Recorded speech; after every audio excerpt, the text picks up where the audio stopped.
Jordan, if I'm an NFL general manager and I spend a draft pick on you, what type of player am I going to get? You're going to get a player that can play every position, willing to learn, and a very competitive player. Have you met with the Tampa Bay Buccaneers? Yes, informal. Or, informal. How does it feel going through this process with so many of your teammates, both on the defensive side of the ball and on offense? Yeah, it's crazy. Denzel's my roommate. I've seen all of them. We've been talking about this since we committed to Ohio State, so it's just great to see it all in fruition. How is it rooming with Denzel here during this process? Yeah, it's cool. We talk about what we see and how the season went and what we want to go on for our future. Is there any competitive stuff fueling for tomorrow on the field for testing? Not really. We're just gonna go out there and do our thing. Jordan, you gonna run? No. You gonna run at Pro Day then? Yeah, I'll be running at Pro Day. All my testing at Pro Day. Were you position? Yes, sir. That play, Jordan, can you talk about that one life in the slot and how I you was excel able to get over playing top in the slot? Yeah, it was fun. I like being around the football. Anything for my team to win, and it's a production-based organization, so the way I produced the most was in the slot, and that's where my team had me, and I had a lot of fun. Jordan, in the middle of bowl season, you guys added Max Clare at tight end. What kind of problems did he give you guys in practice? He gave us a great-looking scout. He's a great route runner. He can block, but really his routes, I think he's going to be a real good passing threat later down the years. And then there are a lot of guys that could take over for you as that third safety, slot corner. Who do you see as like the ideal fit for that spot? It's really it's a throw-up with Miles Lockhart, Lorenzo Styles, Jermaine could play it, Bryce West. So really them four right there. What makes Jermaine interesting in the slot? Because we always see him as outside, but like what makes him good in the slot? He can cover. Really his coverage abilities. He's a very smart football player. So really that for sure. How much did moving around at Ohio State, playing in the slot, playing up top, how much did that help you prepare for the NFL? It helped me a lot. Just me knowing every position now that, it's a 53-man roster, and every position and every roster spot is so critical, so it helps a lot. Did teams talk to you about specifically playing in the slot, or do they view you as somebody that could play a couple of different positions? They viewed me everywhere, so it was kind of just wherever the team wants me at, and corner, slot, and safety, so I've been having all three meetings on that. Do you have a preference as to what you're better at, or what you like more? Not really. I feel like I'm a corner that can play safety, so wherever my team wants me, I feel like I can play. What are your thoughts on Brandon Ennis and what he can do this season? Brandon Ennis? Yeah, he's a good player. Physical. He can definitely do what Matt can do, and Jackson what they did in the prior years. He got the same frame, and he just brings that competitive nature every day to practice. So he's going to do a really good job next year. What kind of a leader was he? He didn't play as much as some of the other guys, but it seemed like he had a voice where you seemed kind of grow as a leader. Yeah, he had a great role as a leader. We all looked up to him. He brought the juice, brought the energy. Playing against the receivers, we always had a competitive nature with him and Carnell and JJ and other receivers too, so it was fun. Jordan, you guys have 8 guys from the defensive side of the ball here. If you think back to a few years ago when you guys were trying to figure things out before Jim got there, what is the growth of this team, or those defensive guys, having so many guys become? Really us just taking it really serious. Down the years, or my freshman year and sophomore year, we didn't have a good defense at all. So we really took pride in that. We wanted to be the strength of the defense, strength of the whole team, so that's what we did. And we got 3 other people that should be here this year. They could, so really the whole defense could have been here right now, which is crazy to think about, but they're going to be here next year too. What makes Ohio State receivers different from some of the other top receivers you guys have played? What makes them different, and what allows them just every year to have that first-round talent? Really their work ethic, and they're just naturally born gifted more than these other receivers that we see. So when we go out there and practice, it's harder than the games. Like we see the best receivers every day in practice, so that makes Saturdays easy. When obviously Brian Hartline's obviously a very good position coach, where do you see that difference show up when you go up against a Jeremiah Smith or an Emeka in practice, and then you get on the field against another receiver who's in the NFL? Where does that difference kind of show up, and what he's able to do with those guys? Definitely the savviness. Coach Hart, he years in the league. He was very good in the league as well. So him being savvy and being smart and being a veteran in the league, he's teaching them up while they're young, and maybe they don't have the experience, or other teams don't have the experience that they have and what they've seen. Jordan, what do you think Sonny's going to be in his second year as a linebacker this year? I feel like he's going to be a leader. He's going to have an All-American year, in my opinion.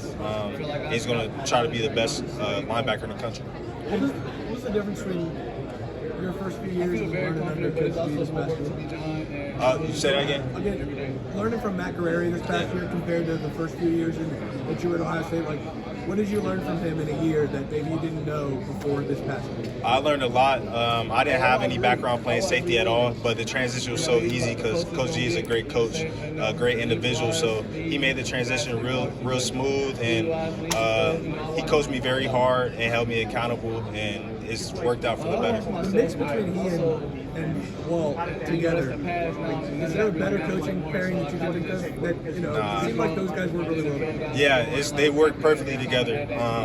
Their best combo you could ask for. Coach Walt, experience with the league. Coach G, experience with everyone in college football. And he's a great coach, very underrated right now. But a couple years down the road, he's going to be a household name. In terms of football intelligence, where does Caleb Downs rank on the players that you have played with? Definitely up there with everyone, like top 1% for sure. What stood out? I mean, like, are there moments that you saw from him just, okay, this dude, he's a little bit different? Yeah, just I remember like the Texas game. We're in kind of like a 2 deep, the vert middle. He dropped one of the routes and robbed the dig. Like, I was like, okay, yeah, this dude's different, right? Was that something that you had seen on film, or was that just kind of instincts that he was able to? Just instincts, but we've always talked about that play, and him actually going out there and executing it just makes him a great player.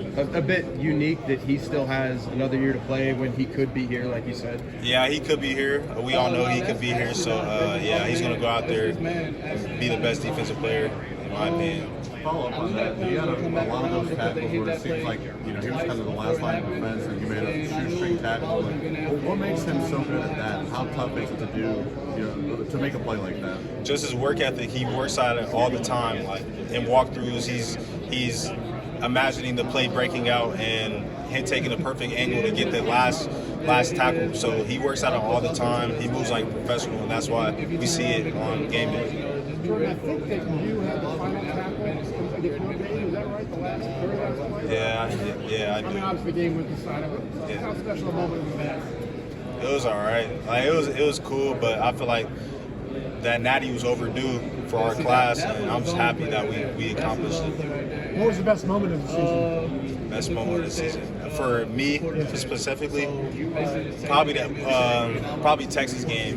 Like Texas, I probably had one of my best games in that game, and it was definitely that game going to the natty for sure. And then Ryan Day, what does it say about him to go through that team meeting with you guys, and just sit there and let you guys voice your thoughts on what was going on? That talks about says a lot about him, his perseverance. There's a lot of critics talking about him and things like that, but he really shut them all up.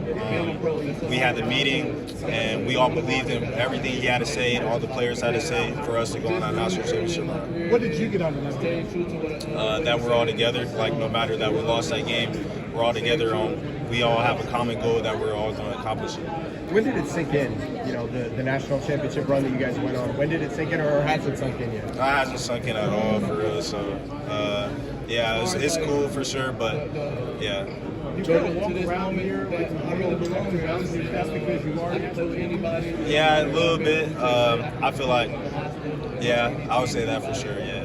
Jordan, Davison's one of the guys that I imagine you were referring to that could be here.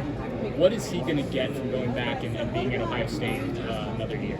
Yeah, he's probably going to get the best version of him. He knows what he has to clean up for him to be a professional football player. So he takes his craft very seriously, and you're going to see a big year out of him for sure. Jordan, what have you seen from Caden McDonald first couple of years at Ohio State, and what do you expect from him this year? Yeah, those first couple of years, I've been seeing it all his life. We grew up in the same area, so all those plays he made on the goal line, that's nothing new. I've seen that all my life, so yeah, it's normal for him.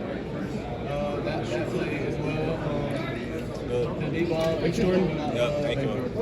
How about Edric Houston?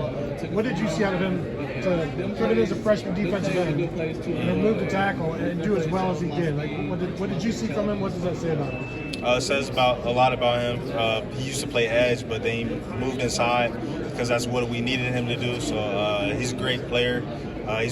His future is bright for sure, and I'm excited to see him years down the road. You've had to do that to move for the betterment of the team. What's that thought process and that decision-making process for you when it's presented to you? Like, we need you here.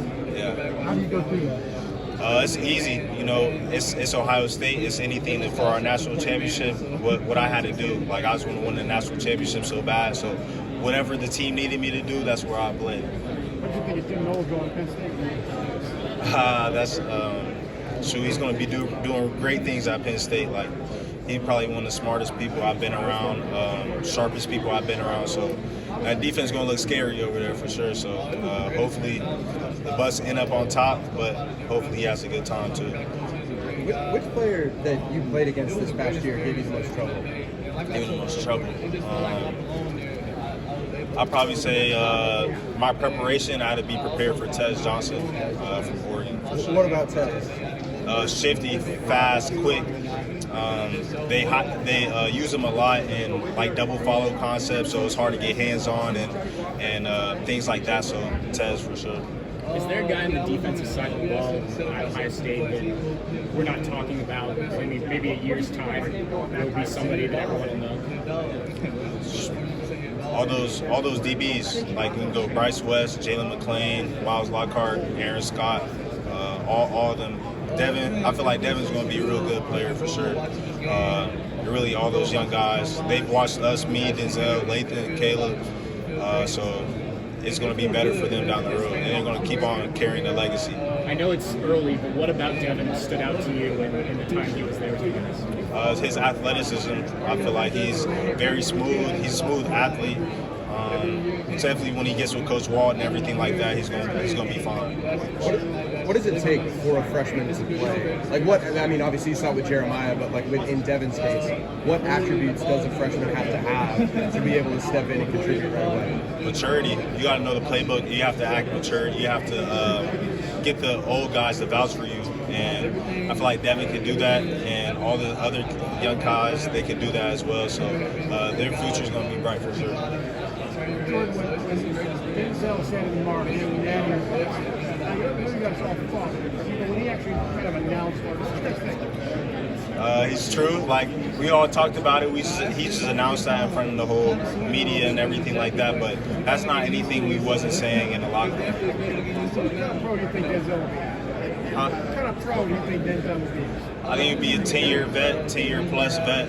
He knows what to do. He's a 4-year starter at Ohio State. That's like extremely rare, and he's gonna do what he's been doing all of his life.